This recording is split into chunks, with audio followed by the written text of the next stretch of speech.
it's like if you're not ready to create jobs for the youth, get out of the way for the people that are trying to create jobs. We need to rewrite, like we need to stop the chokehold on mid-sized businesses. Everybody is Okay. something that flies under the radar. Look at, okay, let me give an example. Right now I'm Okay. 30, right? The first Okay. time I learned how to do taxes was when I came to the States to do my own taxes, right? These are things that the average Nigerian has no idea about. Hmm. You know, so it's kind of like, because we're using I think it's VAT tax, everything is already included or anything like, Yes. but Yes. the citizen needs to know how to pay taxes, needs to know the reason for the taxes, needs to know how taxes work to benefit or go against them. Right now, business tax in the US is at 21%. These people are more prosperous, they have more money, but then they tax them as much as they're taxing people in Nigeria or in other African countries. And I listened to Yeah. some businessman a couple years ago, and they were asking him, what's the major problem with Africa right now? Africa is rich, apart from leadership or anything. And he said taxation on business, and everybody was Okay. laughing. And he explained it that, like, basically, if you're trying to create jobs, you're overtaxing them, you're rewarding them for helping you do your job by giving them by giving them levies and fines, and then, like, when you add that taxation plus the difficulty of getting approvals, the difficulty of even submitting a proposal, all these things come together and add to the general frustration, right?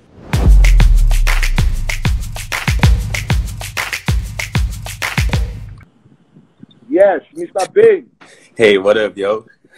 How you doing, my brother, man? How you doing? I'm doing good, man. How you been? Happy Wonderful, Easter. wonderful. Happy Easter to you too. Thank you very much for joining us today. For Thank you sure, very for much. sure. So let's get into this as quickly as possible. First of all, where are you calling me from? Austin, Texas, US. In Texas, from the US. Yeah, you said you were in Texas. Yeah, Austin. Okay. So now let's talk about what you think needs to happen. Or have you ever thought about moving back to Nigeria? Yeah, like the thought is on our minds, like pretty fresh. But a couple things have to happen. Like we all know, like what the problems are, right? So it's time. I feel like it's time for us to start talking about like solutions, basically. Okay. And the first thing I would say would be right now, like Nigeria needs like builders. You know, like Builders. people, yeah, problem solvers, Okay. people that are going to solve problems. Like the next generation of leaders are not going to come from, are basically going to be the people that are going to solve the problems of the past. So it's easy for us to say, oh, let's go grab power, let's go do this, let's go do that. But there are a lot of things that need to fundamentally change, basically. Like even our attitude like towards work basically has to change. But I'll just go into a few the ones that are very like relevant, right? I was listening to I think her name is Foluronsho Alakija. I didn't pronounce. Alakija, yes. Yeah, very, very, very smart woman, very intelligent woman. She said something during one of her talks, basically about like the ease of doing business. She's like, there's that one of the things with like doing business she has seen over the years, especially for like someone like her who is an entrepreneur who's creating jobs for other people. She's like, on some certain things, it's kind of like you want to build a road now. You need a permit, right? That road is going to take you 3 years to build. They give you a permit that lasts you for only 1 year or 6 months, and you have to renew that. You have to renew that permit every year. But meanwhile, there's somebody in the position of power who wants something from before he gives you that permit, or before she gives you that permit, making it a stumbling block. So now something that's supposed to be rolling over, you're spending 6 months trying to run around. Oh, who do I know? Who can help me with? That's already a problem on its own, right? So it's like if you're not ready to create jobs for the youth, get out of the way for the people that are trying to create jobs, right? Second thing, let's jump into taxation. Why is a struggling country having tax? Okay, I looked at Nigeria's tax, CTI tax, or CIT, I don't know what they call it. But if you're making above 100 million, they're taxing you 30% for a business, big business. Everybody might say, oh, that's like, it's a big business, it's 30 million. But 30% is a huge percentage. For medium, I think for medium, it ranges from about like 30 to about 24. The Okay. lowest right now is about 25% on tax. How can a business like that dude that was talking about his business, they're paying 15 million 50 on million of, gas? yes. How can a Diesel. business paying 15 million on gas still struggling to pay what do you call it, minimum Salary. wage? And then Minimum now wage. you're still doing all this, you're still taxing them at the high rate. It's like somebody's choking that they have asthma. You're carrying hand and choking them and be like, breathe, give me life, give me life. It doesn't make any sense. You know? So first off, we need to rewrite, like we need to stop the chokehold on mid-sized businesses. Everybody, Okay. it's something that flies under the radar. Look at, okay, let me give an example. Right now I'm Okay. 30, right? The first Okay. time I learned how to do taxes was when I came to the States to do my own taxes, right? These are things that the average Nigerian has no idea about, you know? So it's kind of like, because we're using, I think it's VAT tax, everything is already included or anything like, Yes. but Yes. the citizen needs to know how to pay taxes, needs to know the reason for the taxes, needs to know how taxes work to benefit or go against them. That's another thing. We need to start teaching like tax education basically to our people. That's true. That's very true. Yeah, and also like reduce that. Like right now, business tax in the US is at 21%. These people are more prosperous. They have more money. But then they tax them as much as they're taxing people in Nigeria or in other African countries. And I listened to some businessman a couple years ago, and they were asking him, what's the major problem with Africa right now? Africa is rich, apart from leadership or anything. And he said taxation on business. And everybody was laughing. And he explained it that like basically, if you're trying to create jobs, you're overtaxing them, you're rewarding them for helping you do your job by giving them giving them levies and fines, and then like when you add that taxation plus the difficulty of getting approvals, the difficulty of even submitting a proposal, all these things come together and add to the general frustration, right? So now it's kind of like, for those of us that are coming in, we're seeing what the older generation, we've already crossed our mind that, okay, this people are fucked up. Now, what's our own place to do? What's our own job? Is to basically start looking for what you can do to repair the economy. To repair what has spoiled in the past. Exactly. If everybody's saying, oh, let's wait on government is never going to fix light. Now, the same thing our grandparents don't talk, we will see they talk now. You know, so it's kind of like we need to release the hold on taxes. We need to educate people about the importance of taxes, right? And have a good, like, make people understand the taxation code. Second of all, job creation, like things like there's something here when it comes to projects now, right? Yeah. So all these big projects that they're awarding this person, awarding that person, and then let's just talk about the ones that are completed. When they get completed, right? Nobody takes care of them. There's something I see in most of these other advanced countries where they say adopt a road or adopt a bridge, where it's kind of like like I'll say like somewhere like GRA now in any, let's say Abuja or Lagos, wherever. If roads spoil now, people will get money, go talk, say, make we fix road. Government won't allow them. They'll say, oh, go bring this or go bring that, go bring, and exactly. Yes. And then once you finish doing all that, you're not repaying the road. You want to make small touches, they'll say, oh, go bring. Meanwhile, the people that are supposed to do it are not doing it. Now, is it such a bad idea if government say, okay, we've repaired this road, we've given contracts, let's repair the road. Now, people around this place, right? You people are the ones that are supposed to be, like, you people are the Jagabans or the rich people of this area. Let's do a program where you can adopt a road. It creates jobs. You put people, the roads you are adopting, everybody's pitching. Let me say it's like 10,000 a year for each family or whatever, or any amount you want to donate. But that 10,000 goes to a fund that will pay the people that are sweeping the road, that will pay people that are maintaining the road, that will pay the land surveyors, and have somebody who is competent enough.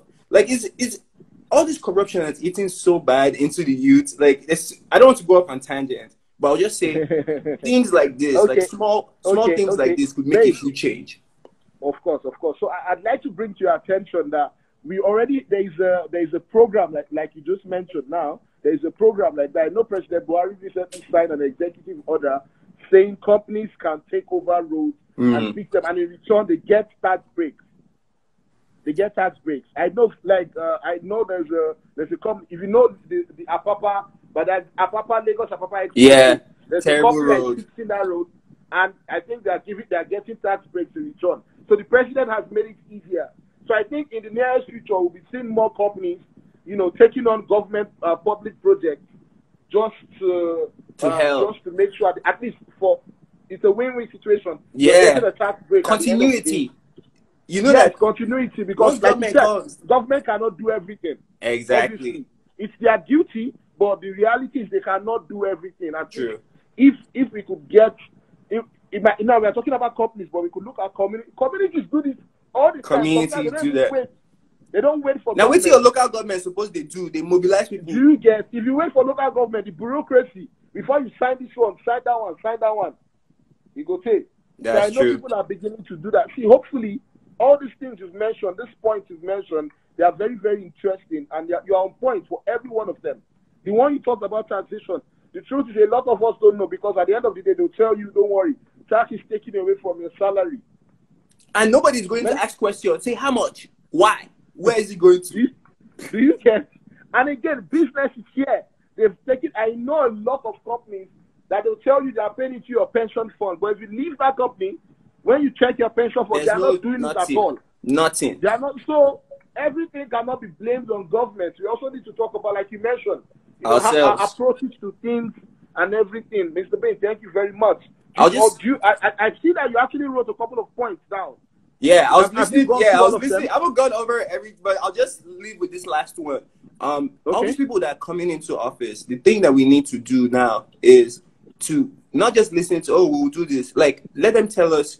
Let's listen to policy, right? Mm-hmm. Whether you go school, you don't go school. If you sabi, if person talks say you want to make table, you tell them, you're a carpenter. How are you going to make the table? And they say, I go buy a hammer, nail, and wood. I'll put it together with this. This is the drawing. Show us how you're going to get us there, right? And the second thing is we should focus on the people and their policies, not what they are saying. 10,000, like actual achievable policies, small steps to create big changes. And then the second thing would be I just lost my train of thought.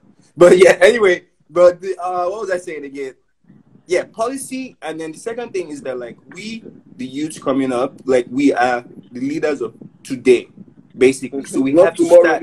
Exactly. So we have to start creating, basically, we have to start solving problems. We have to start thinking about, hey, how can we solve this problem? If electricity, now something where everybody, if all of us, they say, what do you call it? Government can't solve electricity. Okay, let's look into, we have a lot of intelligent people. Let's put together something and look into other power, like, let's look into solar, let's look into other things, other ways of solving the government. Because it's clear to us that these people don't have, they can't understand how to implement some of these things. It's like trying to show a two-dimensional creature, a three-dimensional like plane, basically. Something three-dimensional, trying to explain. It's out of their reasoning. So right now, what we need to do is basically like start creating those jobs, start changing the mindset about work. And also, there's another thing too. I've seen with most Nigerian like organizations, they don't like to put process. Everything is usually analog. So it's created around one person. So once know they work, they function. We need to start.